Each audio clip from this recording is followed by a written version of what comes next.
कि जीवन क्षणभंगुर है, जीवन का कोई भरोसा नहीं। इसलिए कहते हैं कि क्षणभंगुर जीवन की कलिका, कल प्रात को जान खिले ना खिले। मलयाचल की सुच शीतल मंद, ये सुगंध समीर मिले ना मिले। ये कलियुग कलिकाल कुठार यानी कुल्हाड़ी लेकर के खड़ा है कि कलिकाल कुठार लिए है खड़ा। तन नम्र सी चोट झिले ना झिले।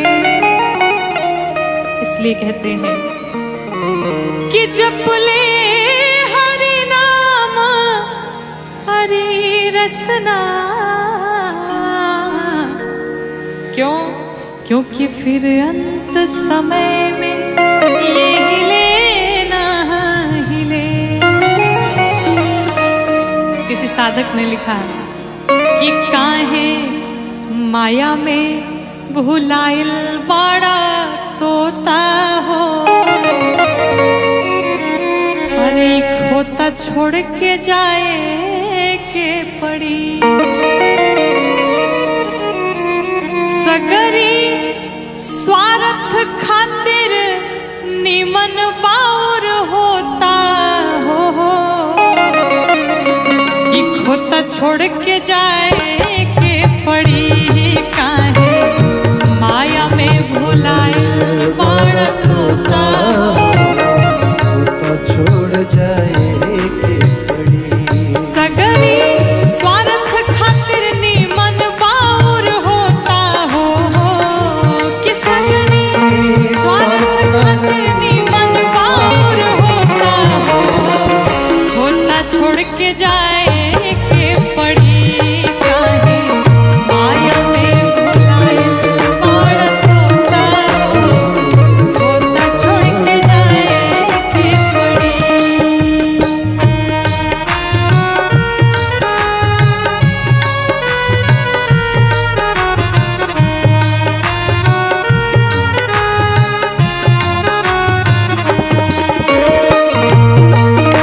राघवेंद्र सरकार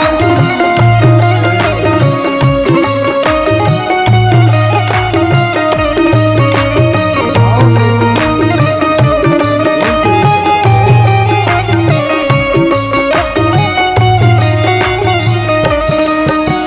चाहे आप जितना भी धन कमा लीजिए, साधक कहता है लाख करोड़ धन तू कमैबा। लाख करोड़ धन लाख करोड़ धन तू कमैबा। लाख करोड़ धन खाला खियाला नात काले के जैबा। खाला खियाला काले के जई। हाँ खाला खियाला नात काले के जैबा। खाला खियाला काले के जई। जो कुछ भी है दान करिए, भोग करिए, अन्यथा यहाँ पर सब धरा का धरा ही रह जाएगा। और अंत समय में कितनी सुंदर बात कही साधक ने, क्या कि ताहर छीन ली है पहिरल लंगोटा हो। ताहर छीन ली है पहिरल लंगोटा हो। खोता छोड़ के जाए के पड़ी। ताहर छीन ली है पहिरल लंगोटा हो। खोता छोड़ के जाए के पड़ी।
देख नहीं कहो बड़े कपयोर का देखी नाही कहा बाड़े काका और काकी। देख नहीं कहो बड़े कपयोर का और चाहे कोई भी हो, राजा रंग होखे चाहे हर जोता हो, कि राजा रंग होखे चाहे हर जोता हो, होता छोड़ के जाए के पड़ी। राजा रंग होखे चाहे हर जोता हो, होता छोड़ के जाए के पड़ी। काहे माया में भुलाए बड़ तोता हो, होता छोड़ के जाए के पड़ी।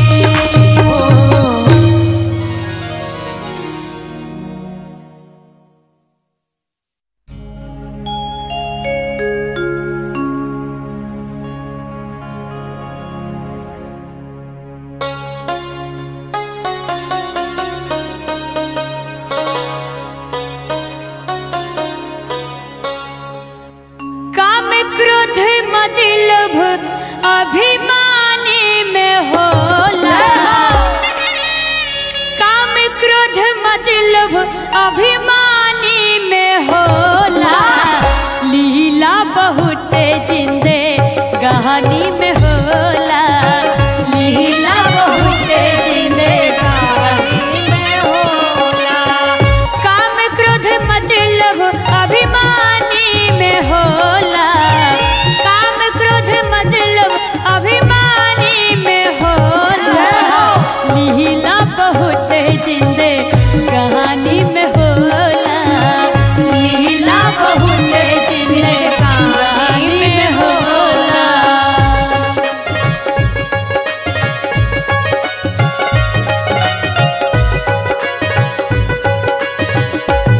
जय हो।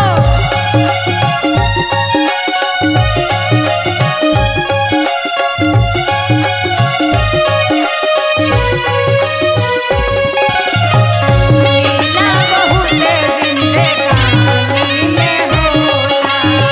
लीला बहुत जिंदे कहानी में होला।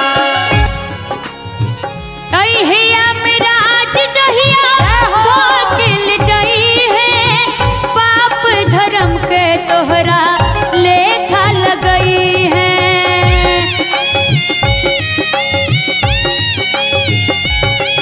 अहिया मिराज जहिया धोकिल जई है।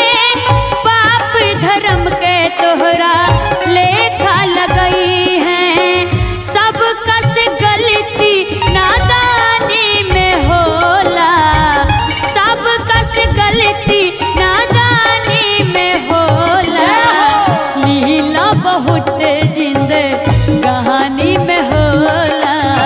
लीला बहुत जिंदे कहानी में होला। लीला बहुत जिंदे कहानी में होला।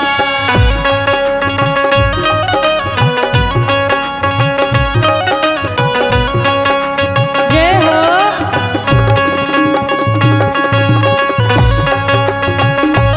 आहा, क्या बात है।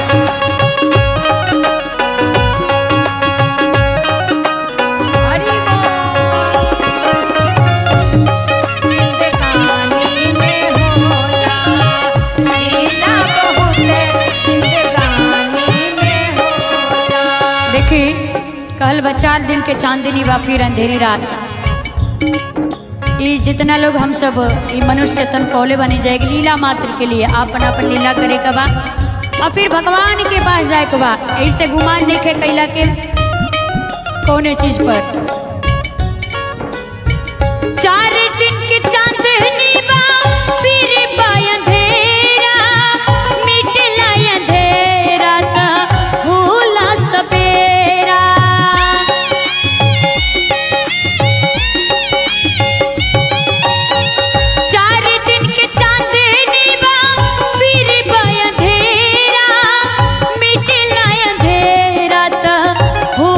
सबे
एक बार जोरदार ताली बजाई जाए और भाव से प्रभु के भजनिया बुढ़ारी में होला। भाव से अलीला बहुत जिंदे कहानी में होला। लीला बहुत जिंदे कहानी में होला। लीला बहुत जिंदे कहानी में होला। लीला बहुत जिंदे कहानी में होला। लीला बहुत जिंदे कहानी में होला। लीला बहुत जिंदे कहानी में होला।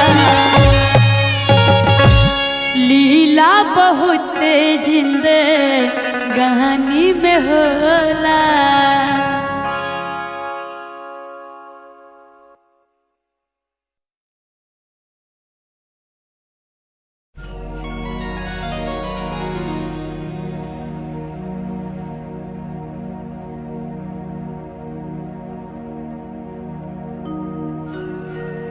बैठल अरे रोवेली गुजरिया हो। बैठल रोवेली गुजरिया हो। आई चुनरिया में दाग लाग बैठल रोवेली गुजरिया हो। चुनरिया में दाग लाग कैसे जाई पिया के नगरिया हो। कैसे जाई पिया के नगरिया हो। चुनरिया में दाग लाग बैठल रोवेली गुजरिया हो। चुनरिया में दाग लाग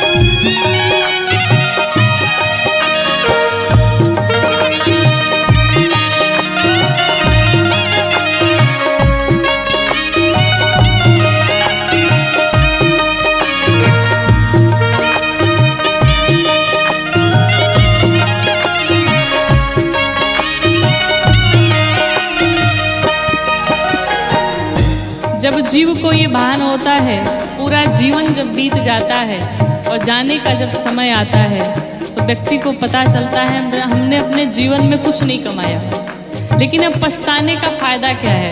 साधक कहता है आइल भगवाना के हमरो संदेशवा। आइल भगवाना के हमरो संदेशवा। जाए के बहामारो के पियावा के देशवा। जाए के बहामारो के पियावा के देशवा। आइल भगवाना के हमरो संदेशवा। आइल भगवाना के हमरो संदेशवा। जाए के बहामारो के पियावा के देशवा। जाए के बहामारो के पियावा के देशवा। लेकिन कांच बाटे हो, कांच बाटे हमरो मिरिया हो। चुनरिया में दाग लागल। कांच बाटे हमारो मिरिया हो। चुनरिया में दाग लागल।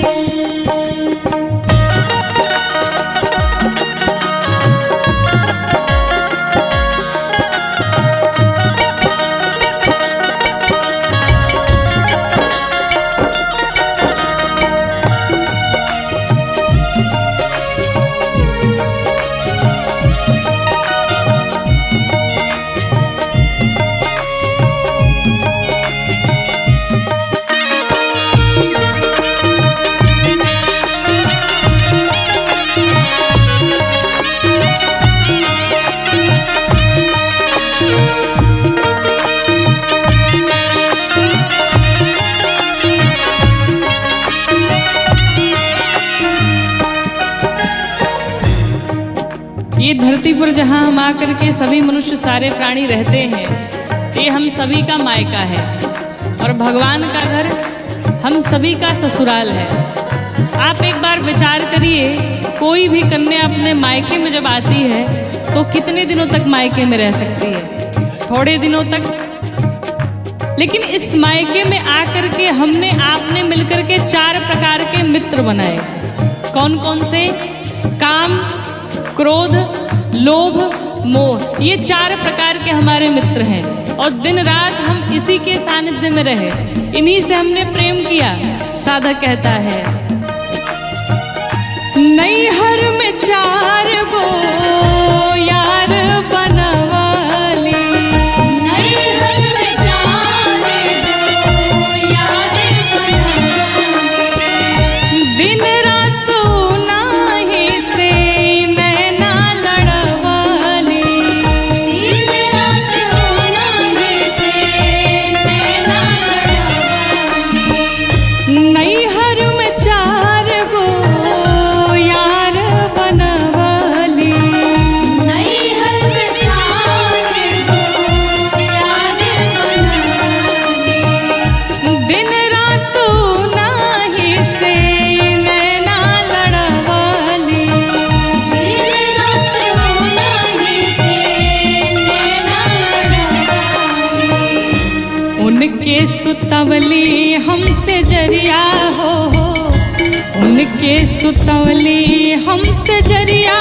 हो, चुनरिया में दाग लागल, बैठल रोएली गुजरिया हो, चुनरिया में दाग लग गइल।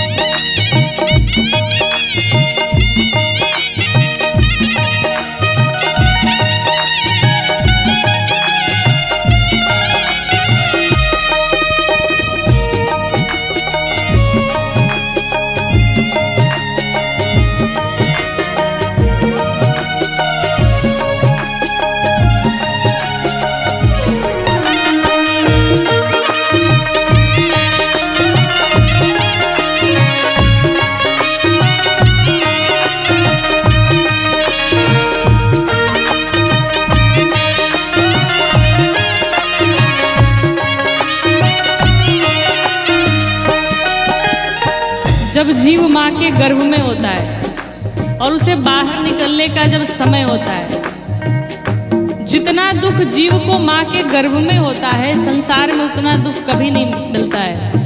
कहा गया, गर्भवासम समम दुखम न भूतो न भविष्यति, इतना कष्ट मिलता है। और वो छोटा सा बालक तड़फड़ाता रहता है माँ के गर्भ में, भगवान से विनती करता है, प्रभु एक बार बाहर कर दीजिए इस गर्भ से, संसार में जाऊंगा, पुण्य करूंगा, भजन कीर्तन करूंगा और ऐसे सुंदर कार्य करूंगा कि दोबारा इस गर्भ में मुझे आना न पड़े। मैं वचन देता हूँ। भगवान से ये वादा करता है, लेकिन जीव जैसे ही गर्भ से बाहर आता है, भगवान की सारी बातें भूल जाता है और संसार के विषयों में लिपट जाता है। साधक कहता है, साच बात पिया वाके हम भूल गईली, साच बात पिया वाके हम भूल गइली, पछतात बानी की का कईनी, पछतात बानी की का कइली, ओ साच बात पिया वाके हम भूल गईली, साच बात पिया वाके हम भूल गइली, पछतात बानी की का कईनी।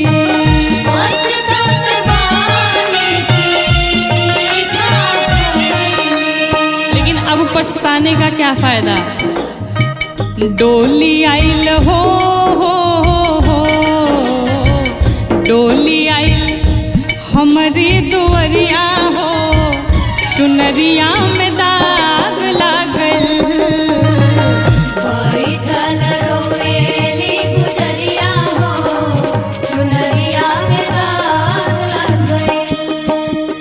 सब बात जब पूरा जीवन बीत गया तो का क्या मतलब है। और अंत समय में जब हम पछताते हैं तो हमारे पास और कोई उपाय नहीं बचता है। फिर हम क्या करते हैं, सिर्फ रोते ही रोते हैं अंत समय जब आता है तो। इसलिए साधक कहता है, बार बार कथाओं में निवेदन किया जाता है, अभी भी कुछ बिगड़ा नहीं है, अभी भी समझ जाया जाए, अभी भी भगवान के चरणों को पकड़ लिया जाए, बुरे कर्म करने से बचा जाए। साधक कहता है, चुनरी के दाग हम कैसे छोड़ाएं, चुनरी के दाग हम कैसे छुड़ाएं, कैसे सजनवा के मुहवा दिखाएं, कैसे सजनवा के मुहवा दिखाएं, ओ चुनरी के दाग हम कैसे छोड़ाएं, चुनरी के दाग हम कैसे छुड़ाएं, कैसे सजनवा के मुहवा दिखाएं। कैसे सजनवा के मुहवा दिखाएं। और ये बात सोच करके जीव लगता है रोने, लेकिन अब कोई मतलब नहीं है। साधक क्या कहता है, बरसेले हो बरसेले अखिया के बदरिया हो, चुनरिया में दाग लागल, बरसेले अखिया के बदरिया हो, चुनरिया में दाग लागल।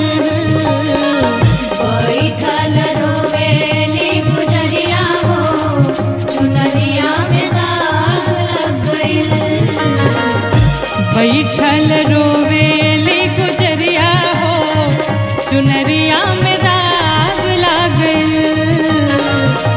बैठल रोवेली गुजरिया हो, चुनरिया में दाग लग गइल।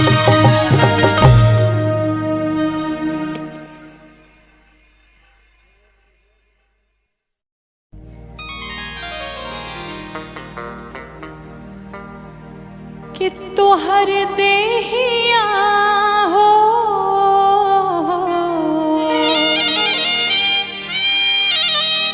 कि तोहर देहिया माटी के मकान बा, अरे काहे पर गुमान बहाना, तोहर देहिया हो तोहर देहिया माटी के मकान बा, काहे पर गुमान बाना, तोहर देहिया माटी के मकान बा, काहे पर गुमान बाना, तोहर देहिया माटी के मकान बा, काहे पर गुमान बाना।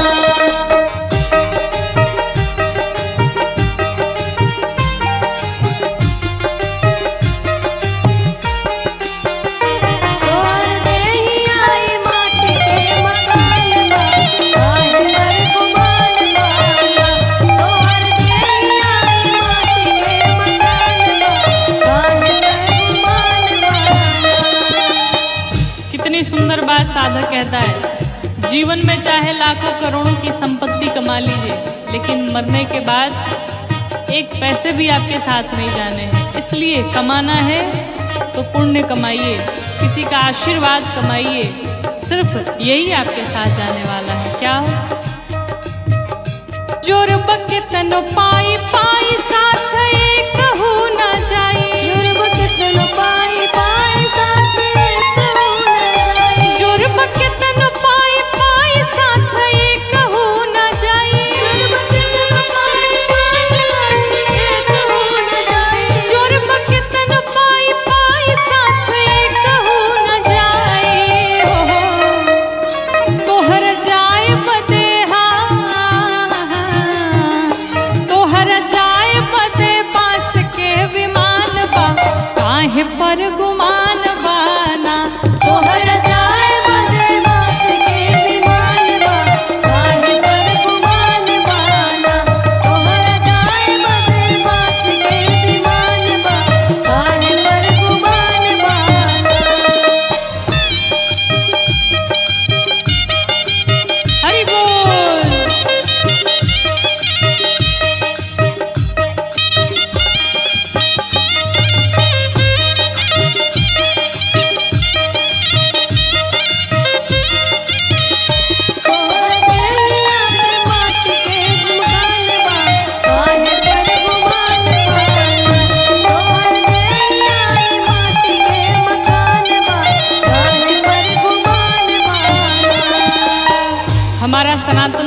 क्या सिखाता है?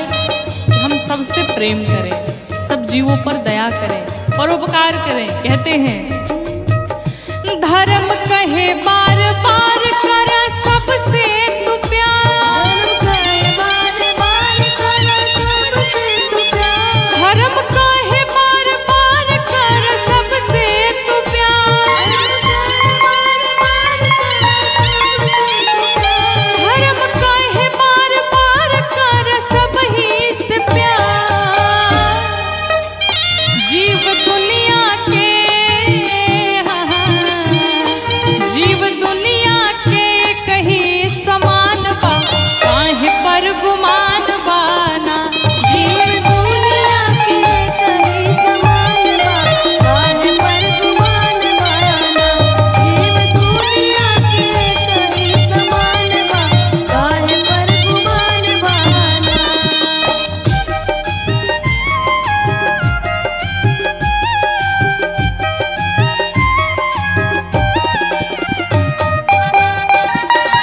माटी के समान बा, काहे पर गुमान बाना। तोहर नैया माटी के समान बा, काहे पर गुमान बाना। इस संसार में कोई बड़ा छोटा नहीं होता, भगवान के सामने सब एक समान होते हैं। कहते हैं कोई बड़ा नाही छोट नाही बाकी हूँ मैं खो, कोई बड़ा नाही छोट नाही बाकी हूँ मैं खो। कोई बड़ा नाही छोट नाही बाकी हूँ मैं खो,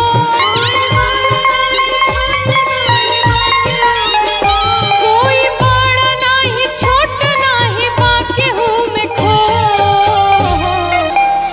लोग झूठ झूठ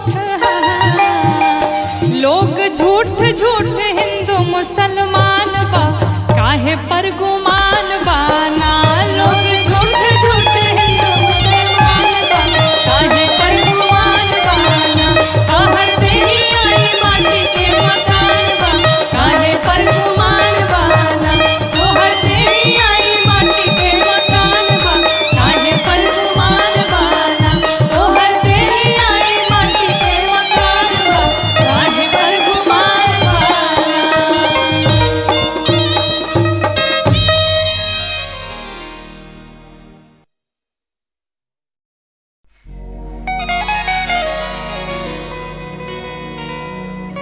कहते इस जीवन का कोई भरोसा नहीं। इस संसार में जितने भी लोग आपसे जुड़े हैं सब स्वार्थ के नाते ही जुड़े हैं। स्वार्थ लाग करई सब प्रीति। एक भगवान से ही ऐसा संबंध है जो भगवान बिना कारण ही कृपा करते हैं, बिना कारण ही करुणा करते हैं, बिना कारण ही अपने भक्तों से अगाध प्रेम करते हैं। तो अगर किसी से प्रेम करना है तो श्री ठाकुर जी से प्रेम किया जाए, श्री गोविंद से प्रेम किया जाए, माधव से प्रेम किया जाए। क्योंकि कहते हैं कि अगर आपके पास मनी है तो आपके पास मेनी है, यानी आपके पास पैसे हैं तो आपसे बहुत सारे लोग जुड़े हैं। अगर पैसे नहीं हैं तो फिर आपके पास कोई नहीं बचेगा। एक बहुत ही सुंदर निर्गुण भजन, आइए हम सभी मिलके गाते हैं। कि तोता दुनिया के मेला में अकेला हो, अचुके कौनो खेला हो जाई। कि तोता दुनिया के मेला में अकेला हो, अचके कौनो खेला हो जाई। तोता दुनिया के मेला में अकेला हो, अचके कौनो खेला हो जाई। मिली कबो ना करैली बोके केला हो, कि मिली कबो ना करैली बोके केला हो, अचके कौनो खेला हो जाई। तोता दुनिया के मेला में अकेला हो, अचके कौनो खेला हो जाई। तोता दुनिया के मेला में अकेला हो, अचके कौनो खेला हो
जगत गुरु के बन चेला हो कि ओही जगत गुरु के बन चेला हो अच के कौन खेला हो जाई ओही जगत गुरु के बन चेला हो अच के कौन खेला हो जाई। तू तो दुनिया के मेला में अकेला हो आज के कौन खेला हो जाई।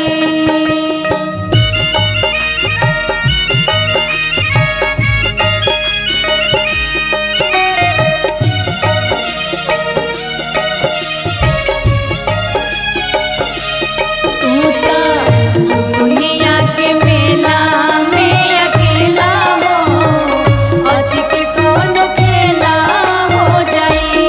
तू तो दुनिया के मेला में अकेला हो आज के कौन खेला हो जाई। घेरले बा बेटा बेटी भाई में हरारू भाई में हरारू भाई में हरारू माया में बजारू धारैल तू बेचारू धरैला बेचारू धरैला बेचारू घेरले बा बेटा बेटी भाई में हरारू माया में बजारू धारैल तू बेचारू कि यही जा केहू नाही केहू के हो खेला हो कि यही जा केहू नाही केहू के हो खेला हो अच के कौन खेला हो जाई। कांदा दुनिया के मेला में अकेला हो आज के कौन खेला हो जाई। तू तो दुनिया के मेला में अकेला हो आज के कौन खेला हो जाई।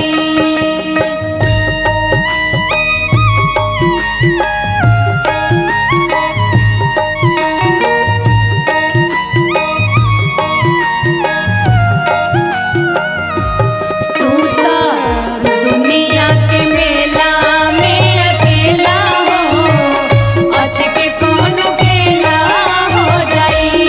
तू तो दुनिया के मेला में अकेला हो आज के कौन खेला हो जाई। जीव कठपुतरी हा राम जी मदारी राम जी मदारी हो राम जी मदारी ऊ जवन चाहस तमने होला ए शिकारी होला ये शिकारी होला ये शिकारी हाँ जीव कठपुतरी हा राम जी मदारी ऊ जवन चाहस तमने होला ए शिकारी कि गौरी इष्ट अनुपमा अलबेला हो कि गौरी इष्ट अनुपमा याल बेला हो अच के कौन खेला हो जाई। तू तो दुनिया के मेला में अकेला हो आज के कौन खेला हो जाई। कि मिली कबो ना करैली बोके केला हो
जाई भवरवा हर के तोहरा संग जाई के तोहरा संग जाई भवरवा के तोहरा संग जाई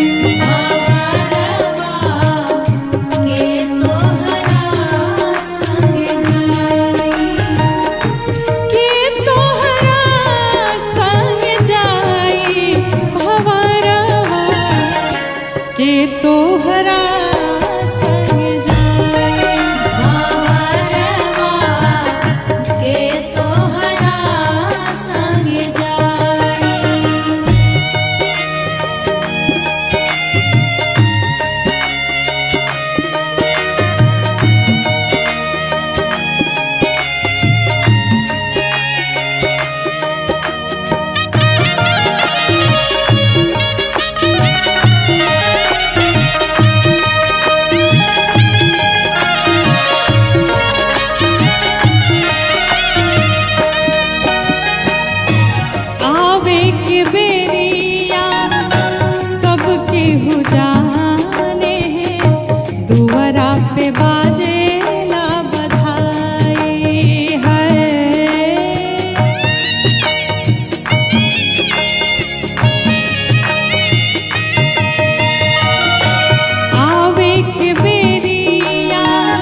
कहत कबीर